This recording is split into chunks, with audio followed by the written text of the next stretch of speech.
Welcome to the Wired for Success podcast, your show for ambitious, mission-driven entrepreneurs who understand that there's more to entrepreneurship than finding the latest flash-in-the-pan strategies, who understand that in order to build your empire, you need a solid foundation. I wholeheartedly believe that entrepreneurship is the biggest self-development journey you can be on, and it's my mission to help you make that journey easier. In this show, I bring together the very best from science, self-development, and entrepreneurship to set you up for sustainable success. Hi, I'm Claudia Garbutt, the scientist and mindset coach behind this show, and you're listening to the Wired for Success podcast. Hey everyone, and welcome back to a brand new episode of the Wired for Success podcast, where we talk about all things science, self-development, and entrepreneurship that help you get to that next level of success in your life and business. And today I'm bringing you a new and exciting interview episode. Guys, you're in for a treat because my guest today is coach, author, podcaster, and leadership expert, Scott Jeffrey Miller.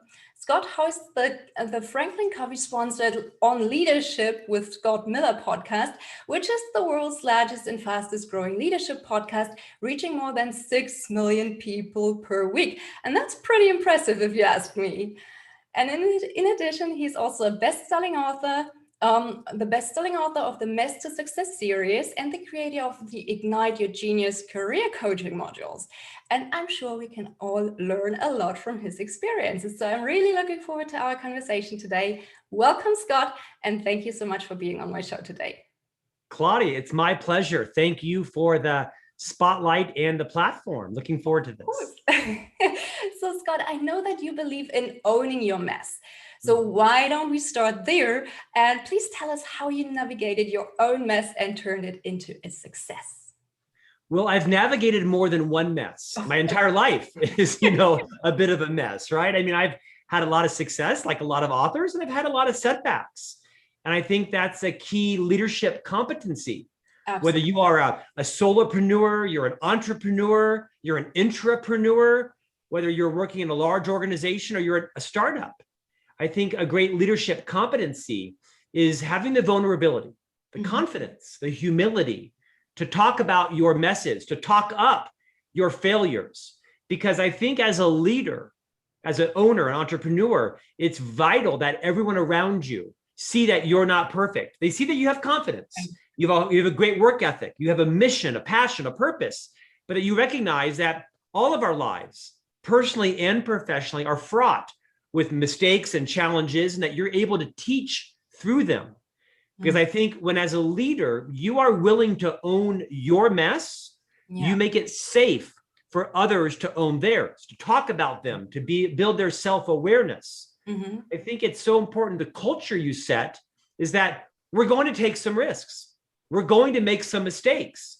We're going to have to change strategy, and that everything that I think of isn't going to be perfect. Everything you think of isn't going to be perfect, but we're going to have a culture where we acknowledge it.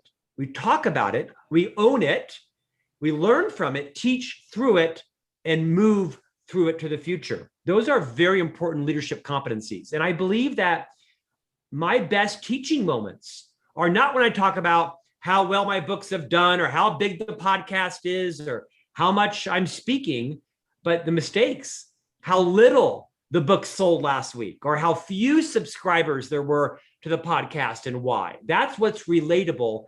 And I believe that's what most people resonate with. I think you can learn more from someone's mistakes than you can their successes. Right. And it's all about being authentic, relatable, and resilient, right?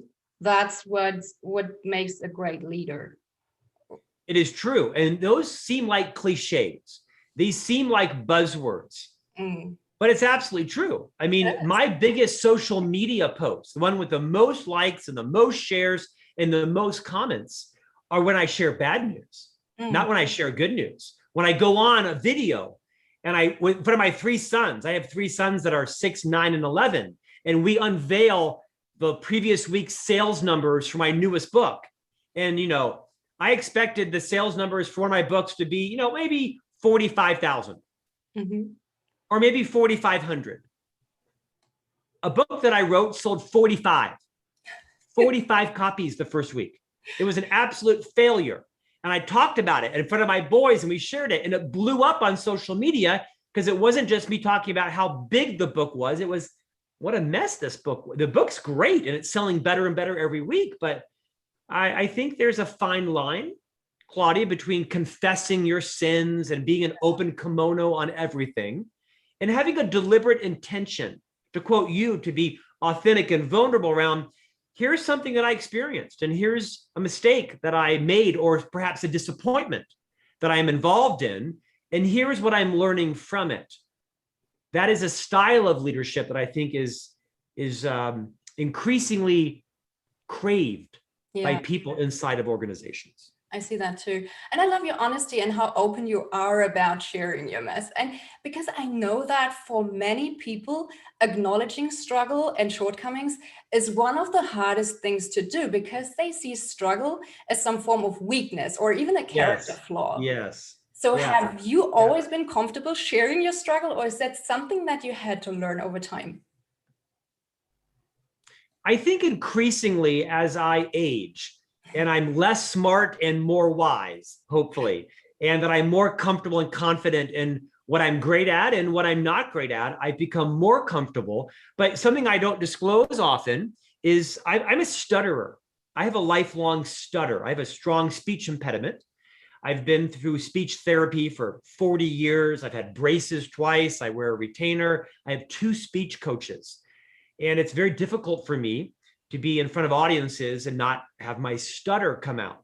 And I find that the more I share that, the more it builds a connection with the audience. Right. I don't share it to manipulate them, and I don't always share it.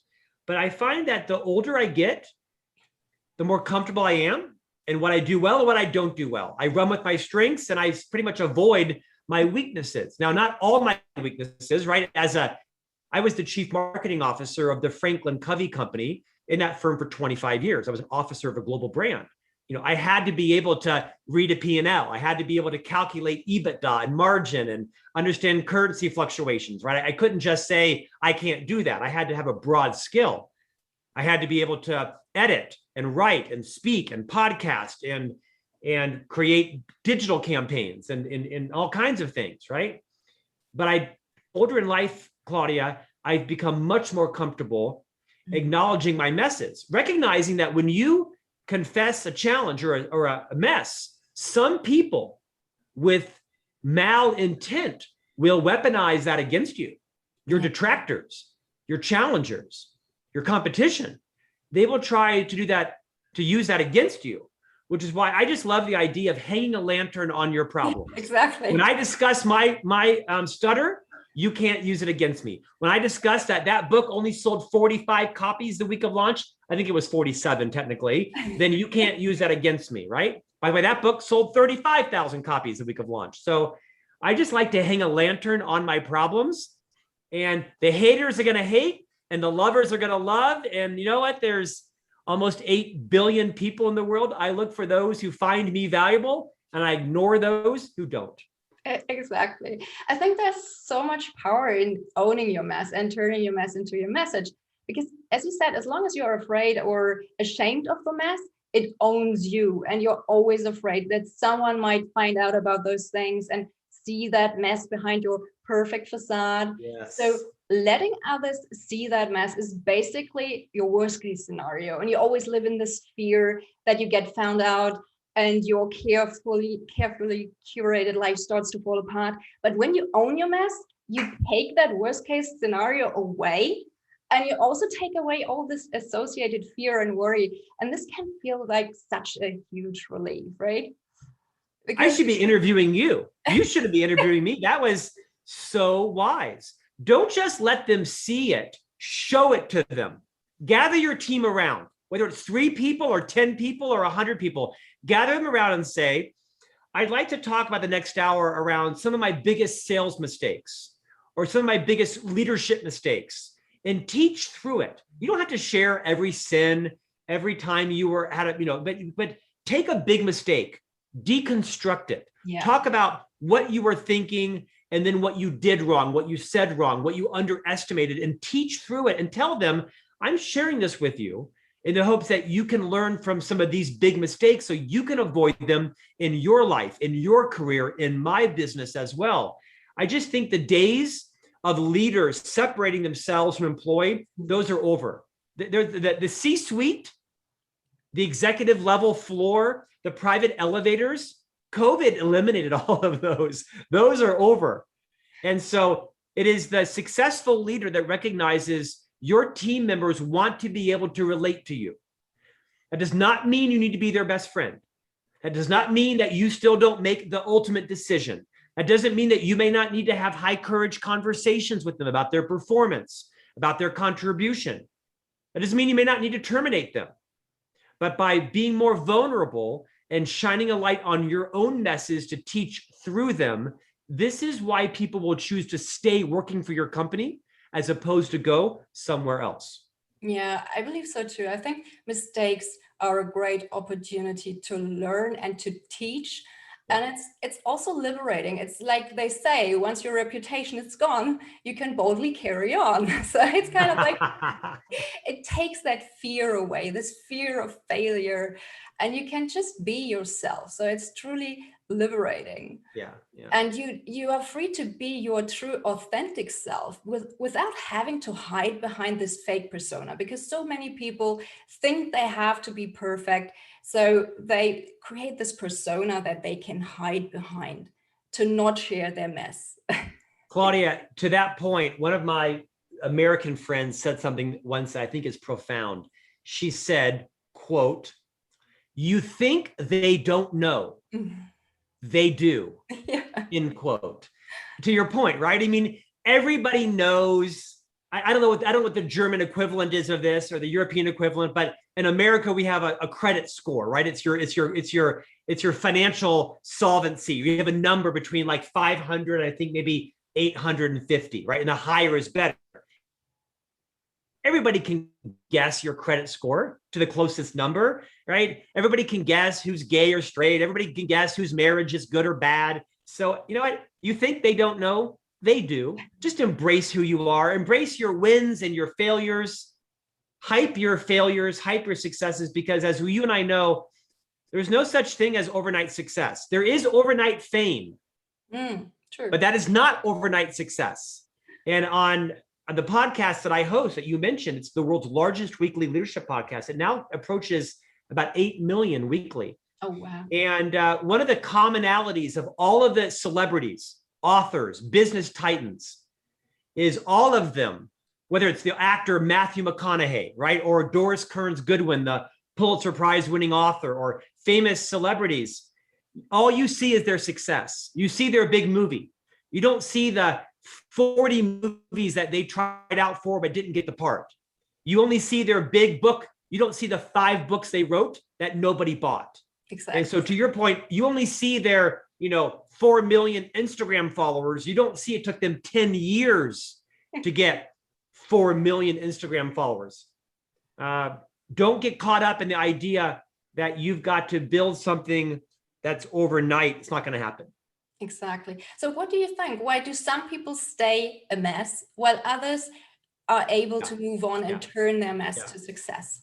Yeah, I think it comes down to self-awareness. And let's talk about this for a moment. I would tell you that the most successful marriages, parents, business leaders, committee members, neighbors, friends, they have a strong self-awareness. They know what it's like to be their friend. They know what it's like to be on a Zoom call with them. They know what it's like to launch a product. They know what it's like to be led by them or to lead them, because they ask for feedback. They are humble enough and confident enough to want to know their blind spots. Everybody has blind spots.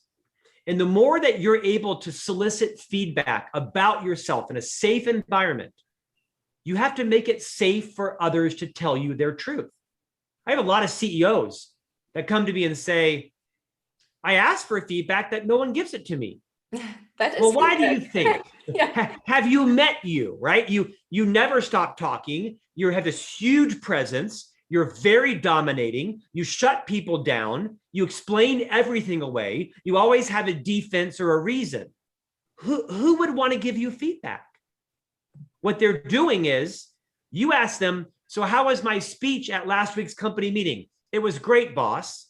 But during the meeting, they're texting each other saying, oh my gosh, I want to shoot myself. He has 90 PowerPoint slides, right? So I think the reason why people can build successful businesses is they are open to feedback. When someone gives it to them, they don't refute it, dispute it, deny it, or explain it. They thank them. They say, oh my gosh, thank you for sharing that. That took a lot of courage. Tell me, when you see me doing that, when you see me saying that, why do you think I'm doing it? Do I seem insecure? Do I seem jealous? Do I seem in over my head? When is the last time the owner of the company asked an employee for feedback on their leadership style, feedback on their strengths? Rarely happens. Let me tell you something else quickly, Claudia. For those of you who are listening and watching, I think this also is a leadership competency, is for you to summon the humility and vulnerability and the courage to go ask people who work for you, what's it like to work for me? Go ask your spouse or partner, what's it like to be married to me? You'll learn so much about yourself. And with that, you'll build not just self-awareness, but you'll build emotional agility. And you'll be able to differentiate between your opinions and your emotions and your feelings and facts.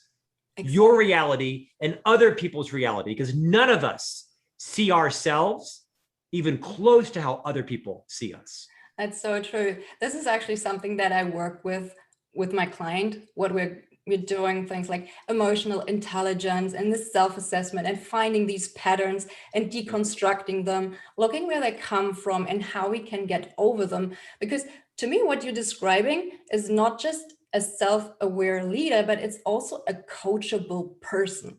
Because we have, like, when you say we're not self-aware, then as long as you're not self-aware, you're not coachable, because you will reject every feedback, every advice you get, just like you explained. So to me, we have to have this self-awareness to a level where we are able to accept the feedback. And that's where we see these quantum leaps, where we see huge transformations and huge growth.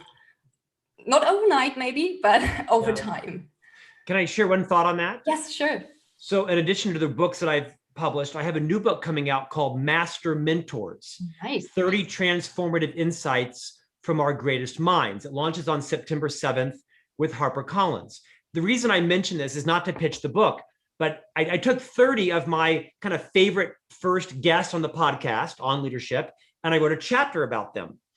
One particular person was a woman named Karen Dillon. She's the former editor of the Harvard Business Review, a fairly, revered publication.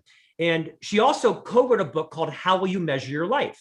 Mm-hmm. And in this book, she talked about how the research shows that 93% of all organizations that achieve financial success do so with an emergent strategy, not the deliberate strategy that they set out with. Mm-hmm. Think about that. Only 7% of all businesses achieve financial success with the original idea of the founder, the owner, the inventor. 93% of the time, they had to pivot and they found an emergent strategy, something entirely different or slightly different. And I'll bet you there's a correlation between the founder, the owner, the CEO, and his or her leadership team and their ability to be nimble thinkers, to show agility, to show humility, to take feedback, to listen to people that perhaps weren't the natural person that they might have gotten feedback from. They might have gotten an idea from the receptionist or a late stage investor or a person out in the field who's selling it. 93% of the time, organizations achieve financial success because they were willing to change their mind. Yeah. They were willing to be open to be influenced by someone else. That's good advice for everyone listening and watching your podcast today. Absolutely. And except for owning your mess, what other advice would you like to give to those ambitious and mission-driven entrepreneurs who are ready to grow and scale their businesses? Yeah. What should they pay attention to? Couple of thoughts. My favorite leadership book ever written is not by me. Shocking. It's a book that I'm sure is translated into German. In America, it's called Multipliers. And the author's name is a woman named Liz Wiseman. She's one of the 30 mentors that I feature in the book, a good friend of mine.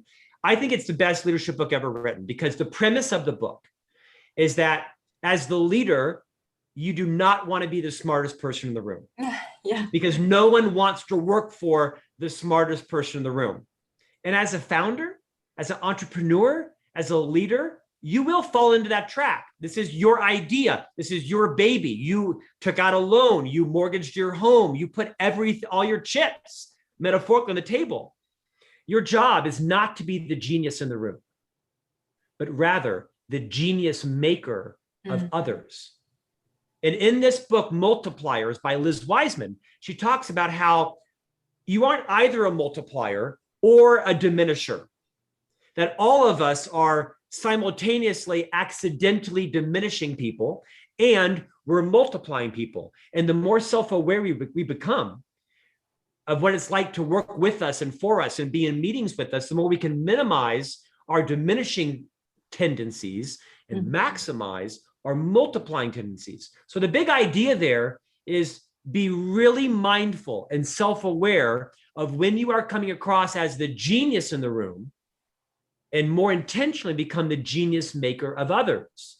And there's a whole variety of ways to do that, right? Is to recuse yourself from brainstorming meetings. Let your team meet without you. So you're not the dominant speaker. It doesn't always have to be your idea.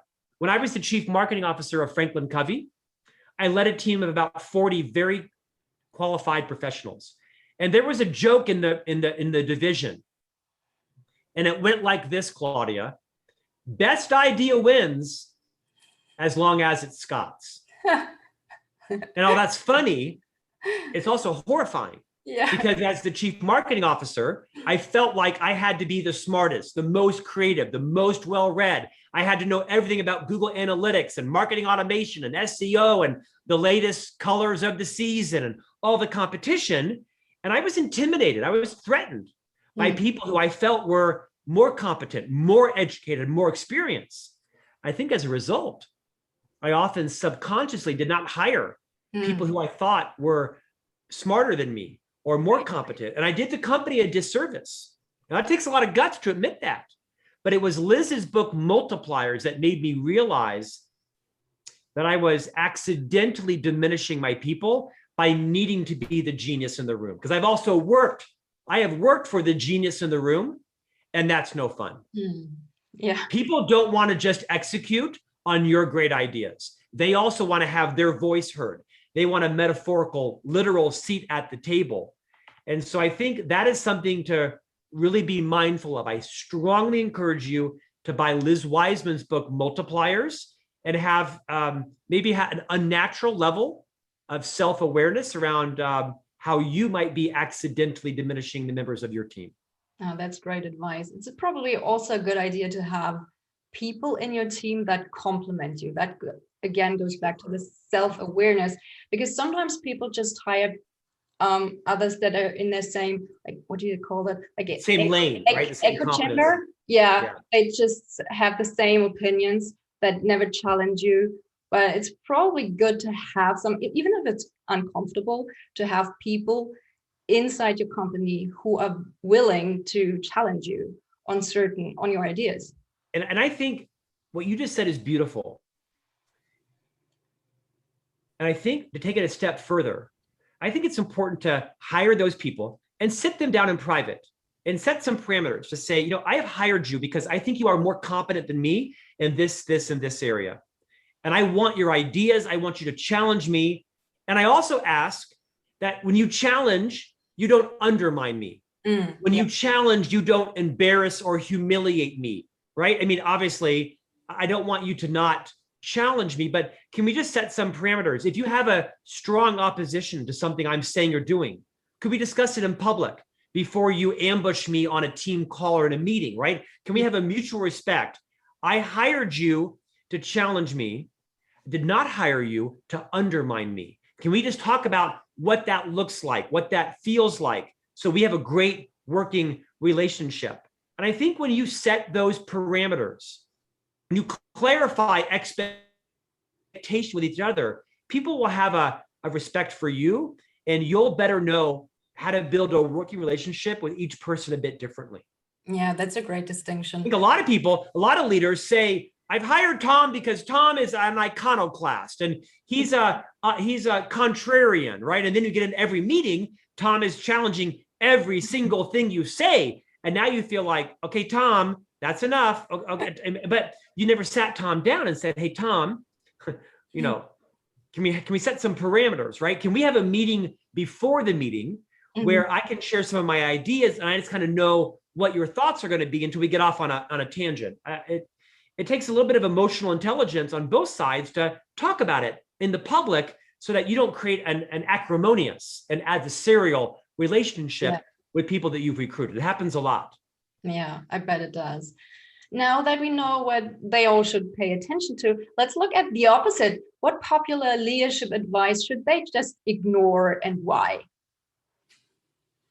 Oh, wow. What leadership advice should you ignore?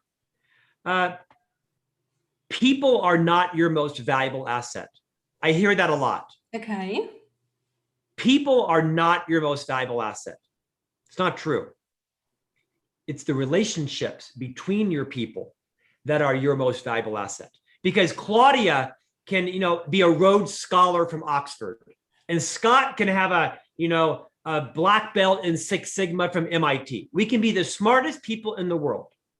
But if Claudia and Scott can't get along, they can't compliment each other, they can't forgive each other, they can't pre-forgive each other, because Claudia is going to say something that pisses me off. And I'm going to do something that annoys Claudia. It's inevitable because we're human beings.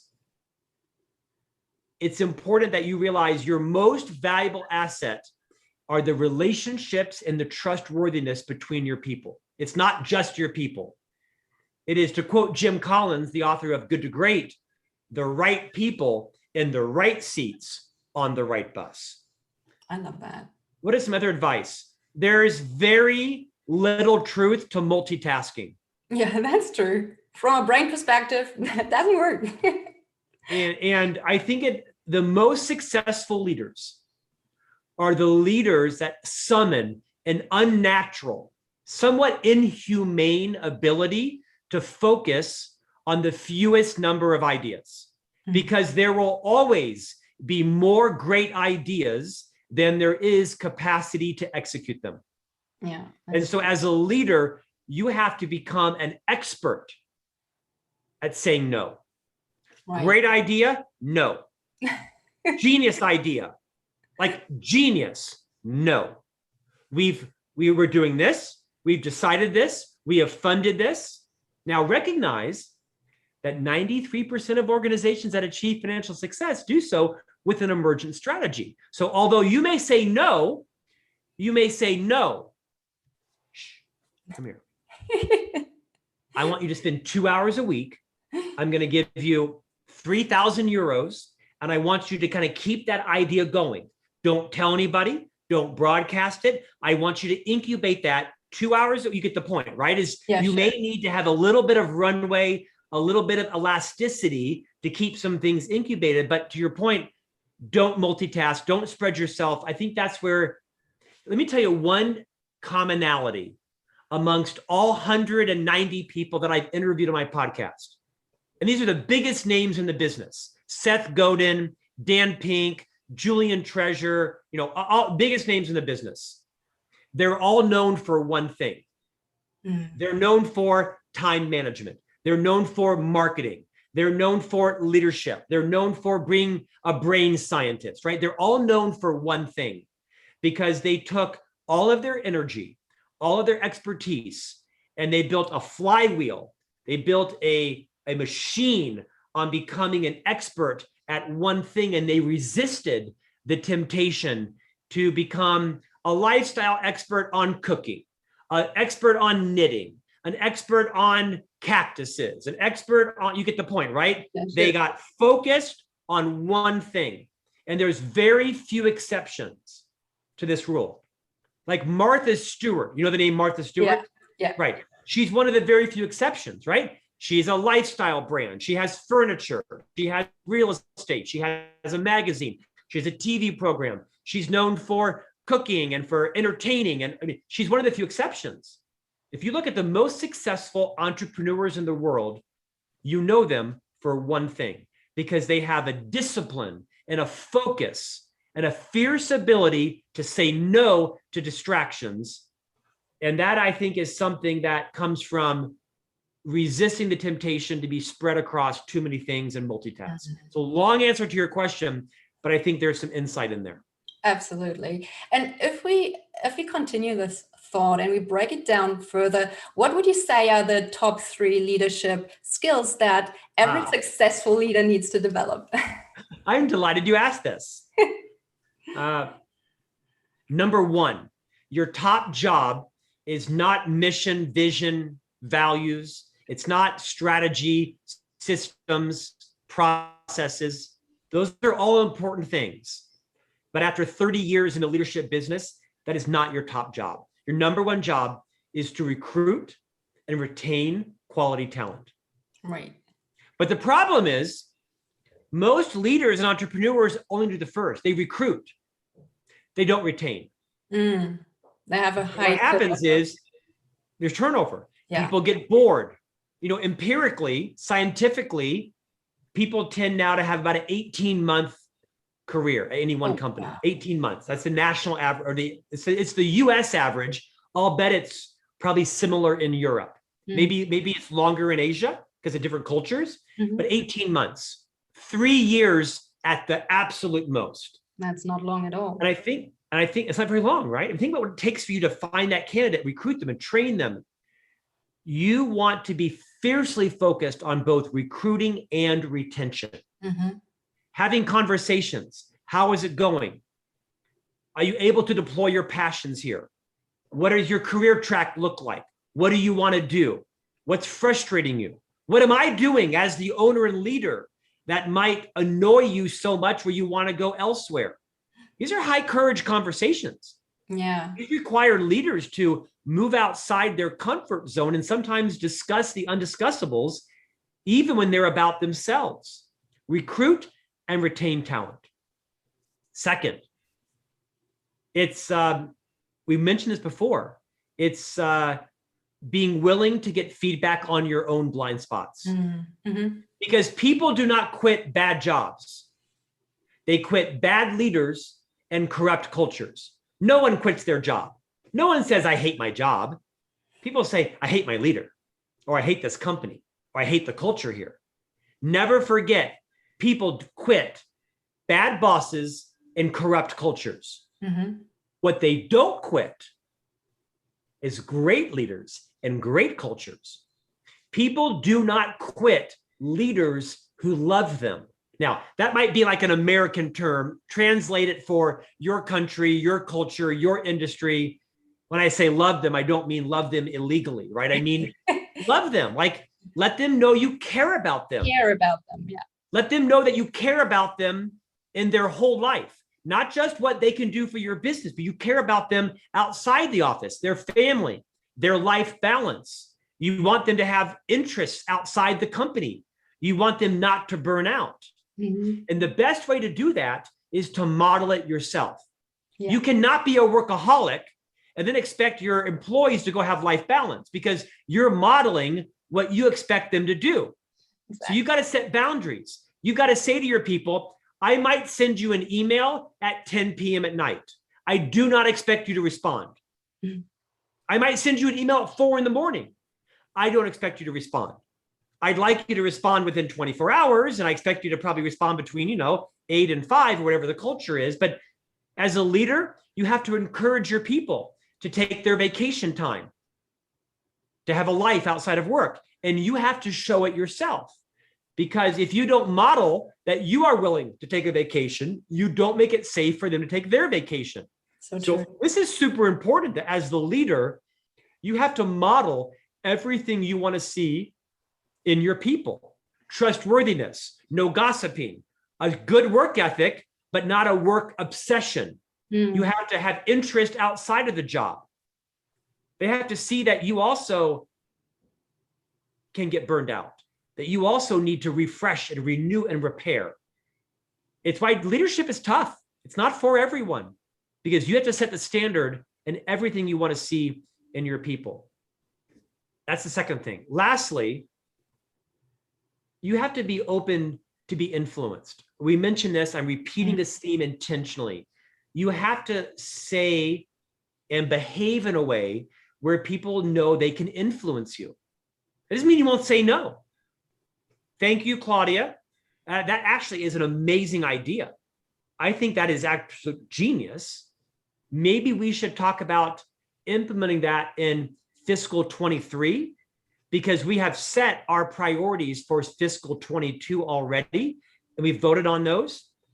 And so thank you for that idea, legitimately, but I want you to understand we have now set the priorities. And if the priorities change, your idea will be one of the first that we come to, right? It's all in how you say it, showing respect, but being open to be influenced. That's an unnatural skill, especially for an entrepreneur that is understandably obsessed with their product, their service, their idea, because their ego, their self-esteem, their self-confidence, their self-worth is often attached to their business and to their idea. Their identity is often attached. No one can have a better idea than me. This is my business. I put my life savings. I borrowed money from my family. That's understandable. But at the end of the day, people don't just want to execute on your idea, or they will for 18 months and they will leave. Right. I love those tips. And to me, the skill that stands out most is something we've touched on repeatedly throughout this interview. And it's something that I don't often hear mentioned by other people. It's the self-awareness concept. I think that's so important, because as long as someone doesn't understand their own motivations, their own desires, the fears, and the resulting behavior, they subconsciously project a lot of this inner mess onto other people without even realizing it. And that can lead to these major communication problems, or they say something and other people don't get what they mean, and it's just a miscommunication. So this is something that I think is very important. Can I top that off? Yeah, sure. I'm basically just going to repeat what you said. Nearly all conflict, if not all conflict in life, comes from mismatched or unfulfilled expectations. Exactly. And when you think about that, you think typically conflict, interpersonal conflict, conflict with customers, vendors, suppliers, funders, employees, it comes because you did not declare your intent up front. Mm-hmm. You did not take the courage to very simply say, my intent is to do this. My intent is not to embarrass you, diminish you, undermine you, humiliate you. My intent is this. Because if you don't declare your intent in a meeting, on a conference call, people will ascribe intent to you. Absent facts, people make stuff up. That is why, as a leader, it is vital that you actually use these words. I would encourage your listeners and viewers to integrate this into their vocabulary. First, let me declare my intent for this meeting. Let me declare my intent for why I'm making this decision. And people can ask questions, but they won't, as long as you declare your intent and it is true. Because you can't do one thing and say another. Sure. That's fraudulent. That doesn't build trustworthiness. But you should get into the habit of first asking yourself, what is my intent? What really is my intent? And then declare it up front so that people aren't guessing, making it up, gossiping about it. You're very clear. There's no miscommunication. Nearly all, if not all, conflict in life comes from mismatched or unfulfilled expectations. Someone may expect you to do something, But if you say, I'm going to do this, I'm not going to do that. I'm going to do these two things. I will not be doing those two things. Then someone can't hold you to a false expectation because you made it very clear what you are and are not going to fund, what you are and are not going to reward, what you are and are not going to be a part of. Now that sounds harsh. There's delicate ways to do that, right? There's very genteel ways to do that. Diplomacy is an important leadership skill balanced with courage. What happens, a lot of people have an excess of courage, but a deficiency of diplomacy, or they have too much diplomacy and too little courage. Find that right balance is a golden thread for any culture. Love that. That's great advice. Is there anything else that we haven't touched on so far that you would like to share with our listeners today? Now, here's one final thought. I've talked a lot, so you're giving me permission to talk more. Yeah.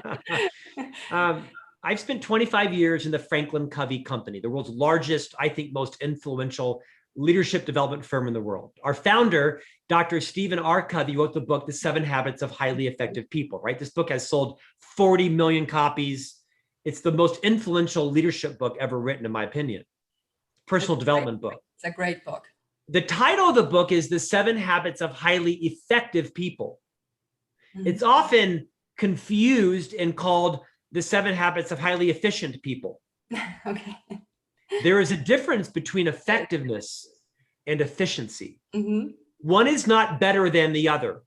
They're both important in life. As you probably can tell from my energy and from my stamina and from the books that I've written and things I do, I'm a very efficient person. I'm a very productive person. I get a lot done. It is the basis of my success in life is my efficiency. The problem is, like a lot of leaders and entrepreneurs that have an efficiency mindset, check, check, check, check, check, is we move that into our relationships with people. And you cannot be efficient with people. You can only be effective. So to quote Dr. Covey, pardon me, with people, fast is slow and slow is fast. So I would just remind Claudia, your listeners and your viewers, if you're at all like me, now I'm fairly prototypical American, right? So I recognize that in a lot of personality ways. But if you find that one of your strengths is your productivity mindset and your efficiency mindset, which I'll bet you a lot of German and Europeans will relate to. Yeah. I have a lot of German clients that I work with that can relate to this. That's great. Don't stop that efficiency mindset. Use that for your email. Use that for your social media. Use that for cooking dinner or washing the car or taking the garbage out, right? There's a time to be efficient. But when you are working with people, remind yourself, slow down. Turn off your computer, take off your watch, turn off your phone, check in, because you cannot be efficient with relationships. And at the end of the day, that is your ultimate competitive asset. Relationships is your company's most valuable asset. And it's your job to cultivate them and set the standard. That's great. That's wonderful advice. And I think just relationships or really deep relationships, they have become sort of like, they have become rare. They used to be the standard, but now everyone is so distracted. Everyone going so fast. Does 1,000 things simultaneously. So the real connection is lost. And I think that's what people are craving. They want this deep relationship again.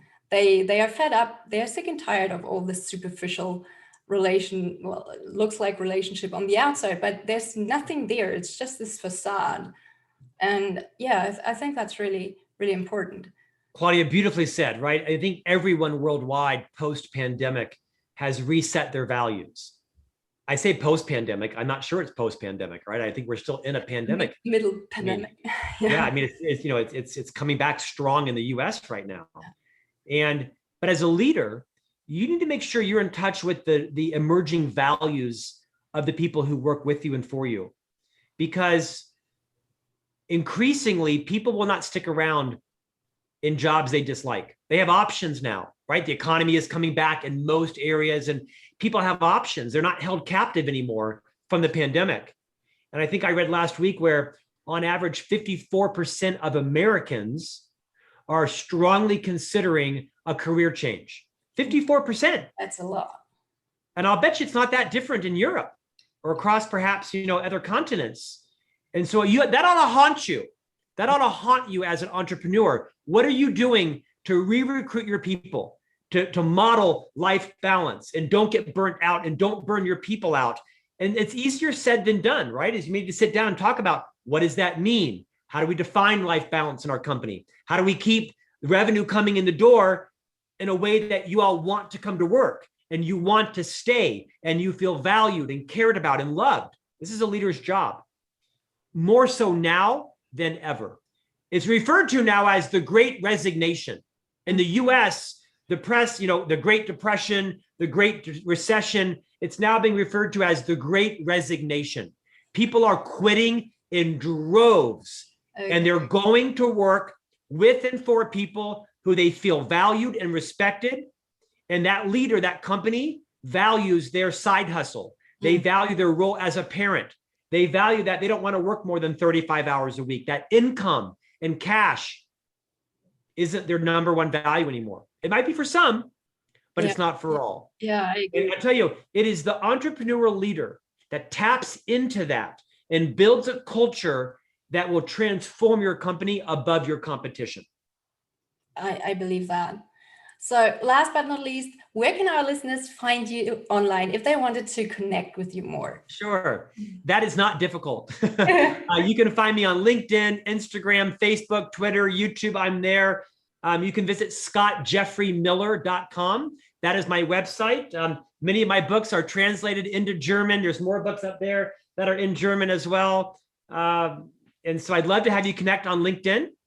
And you also can visit scottjeffreymiller.com, learn about my podcast, my magazine columns. I have an Ignite Your Genius career coaching course that's online as well. You can subscribe to that. I host the podcast on leadership. It's all right there at scottjeffreymiller.com. Awesome. Again, thank you so much, Scott, for taking the time and to generously share your mess and your tips and insights with us today. Thank you, Claudia. My pleasure. Take care and talk soon. Bye. Bye-bye.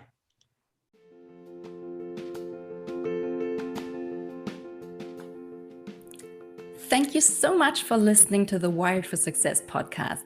I hope you've enjoyed it. If you did, please take a sec to rate and review my show. It would mean the world to me because you'd help me reach more entrepreneurs like yourself who would love this show. If you'd like to learn more about creating a widely successful business without sacrificing your health, relationships, or sanity, make sure to stick around and subscribe so you don't miss out on any future episodes. And why don't you help me spread the word and share this show with your friends? I'd really appreciate it, and I'm sure your friends will too. Want to continue this conversation, build real relationships, and join a community of like-minded entrepreneurs? Come join my free Facebook community for visionary entrepreneurs. I would love to see you there. In the meantime, if you haven't done so already, grab my free brain priming audio file for entrepreneurs and start priming your brain for success in less than 5 minutes each morning. Curious? You can learn more about how this works and download the audio file at www.wiredforsuccess.solutions. Until next time, bye.